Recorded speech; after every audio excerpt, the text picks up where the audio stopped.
What do you think, madam, of the Right to Apprenticeship Act? This is one of Congress's big promises. They say, like we brought Manrega, like we brought the Food Security Act, we now intend to bring the Right to Apprenticeship Act. Given that unemployment is one of the big challenges any government faces, is this a workable solution? What do you think of it as finance? I want to ask of you, Rahul. Only when you think you have to have a right to so-and-so in the parliament passed, is the world going to change? Right to Food Act, right to this act, right? No one is against rights. Please do ask. But are you even empowered to ask for your rights? So would you want to place emphasis on empowering people?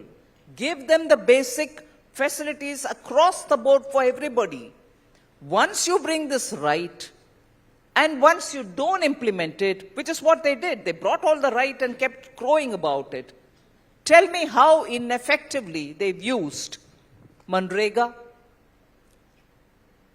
Atrocious accounts came out of their time, Manrega being implemented.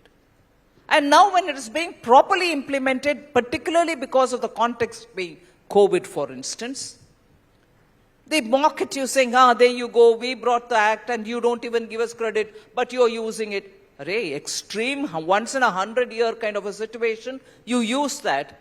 It becomes a, blue book every time you want to quote. When you give them enough support to empower them and they are in a position to do their own. And I was very glad to hear Mr. Puri talk about dignity and not talk about poverty. What does that mean? Yes, talk about poverty, deliver on removing people from poverty, but do it with dignity intact. I was so glad to hear that. And that's what empowering is all about. And that is exactly what Prime Minister Modi has done. Give houses for everybody who's in that, below poverty line. Make sure they don't have to run helter-skelter. Use technology to say wherever they are, they can get their food quota. And so on. So, right to skilling. Isn't that what government is doing today? Skilling is happening all over the country. Not just for, those usual skills. Lathe machine chalao, sewing machine chalao, papad banao. No. Even on AI. Even to use technology. Imagine the rural environment today. And all of us talk about women's rights. Sorry, Rahul, I'll have to take a minute on this. Who is being trained to use drones in the villages? And for all of us who speak about gender justice, and for all of us who want more women's participation in labor force, what is Prime Minister Modi doing to the women in the villages? They are the ones who are going to operate the drones. And what drones? Which are going to spray fertilizer, which are going to measure the extent of the land cultivating a certain particular crop, which is also going to look at aerially what is the health of the crop. In rural India, for women to hold those instruments and go about doing this job, does it have a big impact on the mindset itself? So you're doing things, making sure that you will ensure people are trained for skills. What is this Vishwakarma Yojana?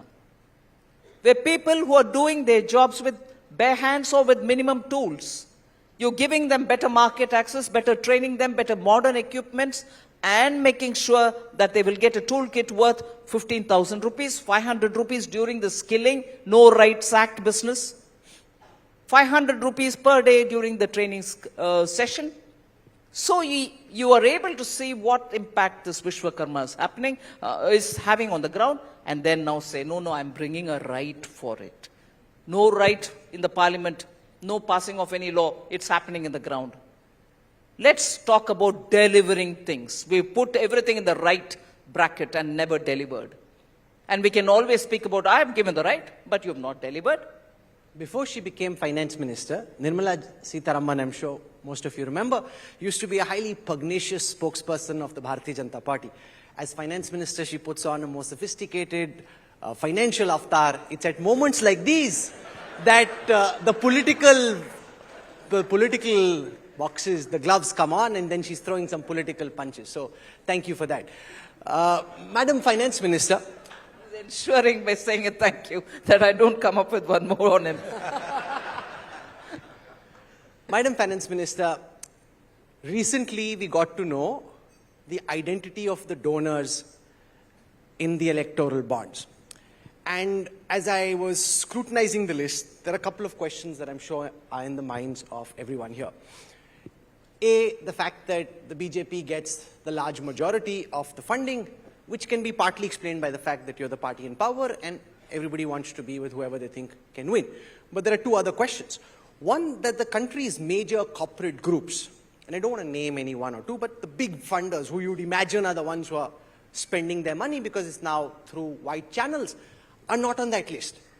They're not amongst the major donors, and I'm wondering, okay, if those guys are funding, how's that money coming and how are they funding and why is it not through white channels?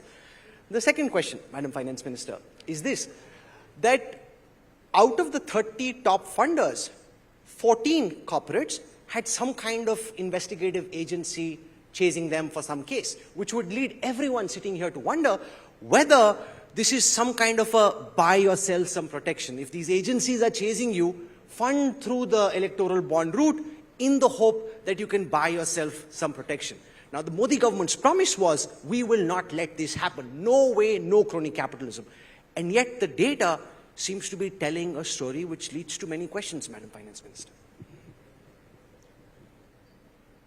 I think you've based yourself on huge assumptions. That the money is given after the ED raid happened. For all you know, the money was given earlier. And in spite of that, we went knocking at their doors. Am I making sense? No? What if the companies gave the money and after that we still went and knocked at their doors through ED? Is that a probability or not? That's an assumption which Rahul has made, that ED went and knocked at their doors, they wanted to save themselves and therefore they came up with the funds. One. Second assumption in that itself is, are you sure that they've given it to BJP? They probably gave it to the regional parties. What makes you assume so many things and build a narrative? The government has given and the State Bank has done its job as per the orders given by the Supreme Court. Now you do any hair splitting on it, but do it without assumptions of this nature. ED, and therefore they gave you. But the rest of them didn't. The rest of them have given God knows to who. Which ED was sent to them, and they have also given it. I think, smart, hard-working research will do good rather than lazy journalism.